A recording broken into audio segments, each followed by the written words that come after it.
Welcome back to our YouTube channel, Flockel Show. We started some times back with ghost schools, which was flagged by the Office of the Auditor General, not once, not twice, and much also by the media, that the Ministry of Education was losing a lot of money to ghost schools. And the Ministry of Education decided also to do the verification of the actual learners in the physical schools. And it has come to the conclusion that so far, we also have the existence of 50,000 plus ghost students or learners. Why Flockel Show is covering this story is to just let our fellow teachers know the consequences of the audit which is being done by the Ministry of Education. It is also important that we let our teachers know how they can protect themselves from becoming victims of ghost schools and ghost students. And it is for that reason Flockel Show would wish to highlight a few things. But before we go to that, may I also mention that the Parliamentary Committee on Education met the PS Basic Education Directorate, and they are very eager to know who are these education officers or teachers who have led to the existence of ghost schools and consequently ghost students. And now we have confusion over capitation because genuine students have missed capitation, while some money finds its way to those ghost schools and the students.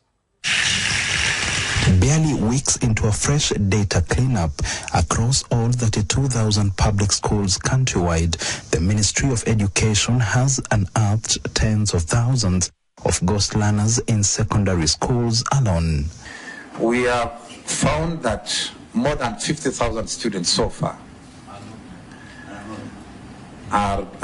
were not there before. So about 50,000 so far, and we're in the middle of the process, almost 50,000. So you can be sure we shall unearth many other things. With government disbursing 17,000 shillings per learner each year, this translates to a loss of 850 million shillings annually, or 3.4 billion shillings over a 4-year secondary cycle.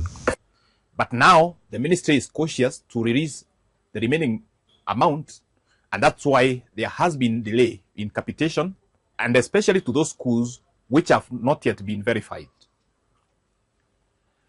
Fellow teachers,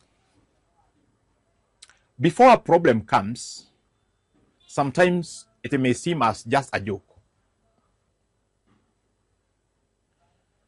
I would wish to alert the teachers that these findings that are coming up from the Ministry of Education are coming with some consequences. Number one, if you are in a school where ghost students are flagged out, then you have some questions to answer. Who are these people that are likely to answer these questions? It will affect the officers from the Ministry of Education itself, those who are dealing directly with capitation and NEMIS, and it will also affect the head teachers of those institutions which are likely to be affected. And what are the consequences of those found culpable? The ministry is very clear on this, that they are going to follow the disciplinary procedures as stipulated in the public service guidelines. At times, we may say, with the teachers, we also have the teachers' code of conduct, and with the time, Flockel Show will also just remind the teachers, because at times we do forget, so it's just a reminder.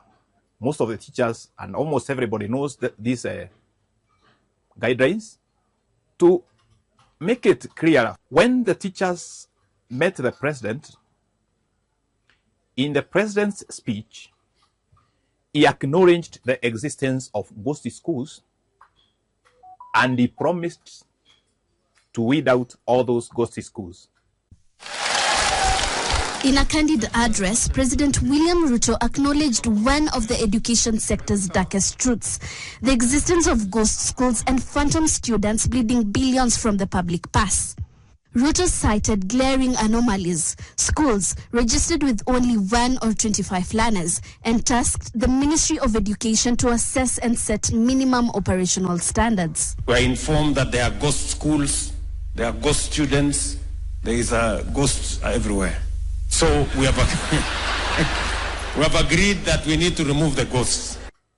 And I think teachers and education officers, you already understand what this means. In the process of weeding out, these ghost schools have some faces behind them. These ghost students have some faces behind them. And when these faces are unearthed, then the disciplinary action is going to be taken. If you are a teacher, there is a TSC code of conduct which states clearly the type of offense and the nature of consequences as per that offense. In our next video, Flockel Show will try to just highlight those particular offenses which are touching on the issues of capitation, existence of ghost schools and ghost students. If you are in the public service, there is a public service disciplinary manual which applies, and so legal process will be followed in disciplining the culprits. And the consequences will be: one can be interdicted, one can have his job group lowered, one can be demoted, and one can be jailed, depending on the nature of the offense. So for this video, we just want to introduce that part. The verification process by the Ministry of Education has come up with some findings, and the observations made are that some schools have very few students, and so after the process is completed, then there shall be some balancing of teachers. So transfers of some teachers will follow, because there are some schools which actually have almost no students, but they exist in the system as schools and where they are supposed to benefit from capitation. Flockel Show is cautious when covering some of these things because they involve capital offenses. In the past, there has been some allegations by some media stations that there exist some ghost schools because of some signboards where probably the school is not there. But the Flockel Show has found out that from the evidence coming from locals where those signboards are, they are saying that there was a promise by their fellow politicians to start one, so that is not a ghost school. And others have revealed that they put the signboard in that land to safeguard that land from being grabbed. So it is important for media not to be subjective when they come to covering some of these stories, because these are stories which are involving people going to court. And before one declares that a school is ghost, you have to ensure that, one, that school does not have learners or students or teachers, but it has received some money through this certain bank account on this date, and that money did not end up going to students. It should be as complete as that. But you cannot just conclude that this is a goes to school upon just having a signboard. But Flockel was also able to do some content analysis in some of the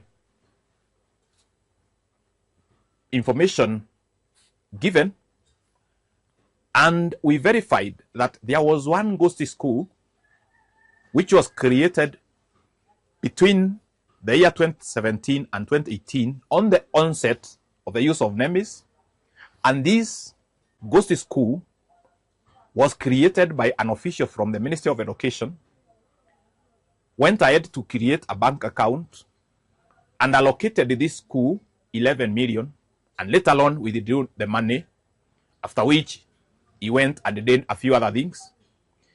And why Flockel is able to cover this is because this case was prosecuted, it went through the due process, the Anti-Corruption Commission came in, and the money and property was recovered through the said individual. And for those who are interested in following further, the school which was created during that time was known as Mundeku, which was alleged to be in Kakamega County, and where suppliers would find it very difficult to trace where it was, because from the information they were given is that they were supposed to distribute some books then, and they went around the whole of Kakamega County, they would not find it because it was only existing in the system, but physically on the ground, there was no Mundeku school. It was meant to be a secondary school for that matter. And because of that, we can authoritatively say that it is possible the system can be abused, and that was tested during that time.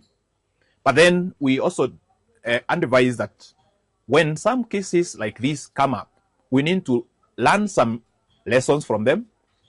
Then we check the vulnerability of the system so that if it is, for example, data processing, we don't only entrust one individual to do the data, and especially where creation of schools is being done, we can have a multiple authentication process whereby we have various education officers giving in to the creation of that, so that it does not give only one individual the leeway of coming up with such a ghost school.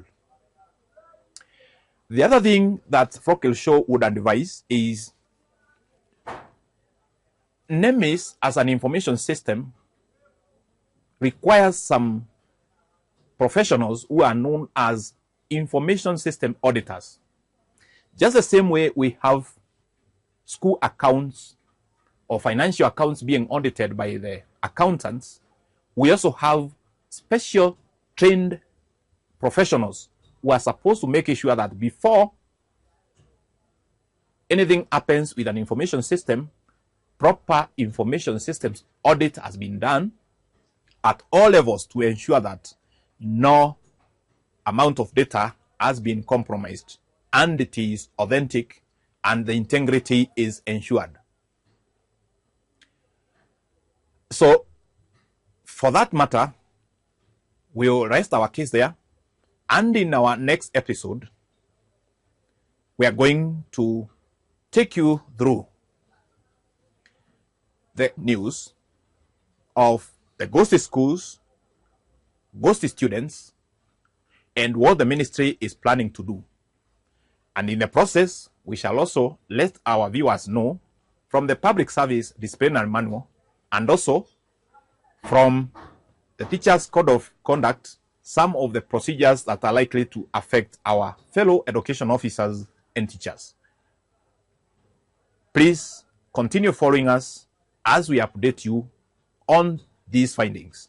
As we promised from earlier on, our channel is only aimed at sharing information, informing the public, and educating the public on various issues. We thank you so much for being our audience. If you find our stories helpful, please don't forget to subscribe, comment, share, and like our videos. Thank you so much.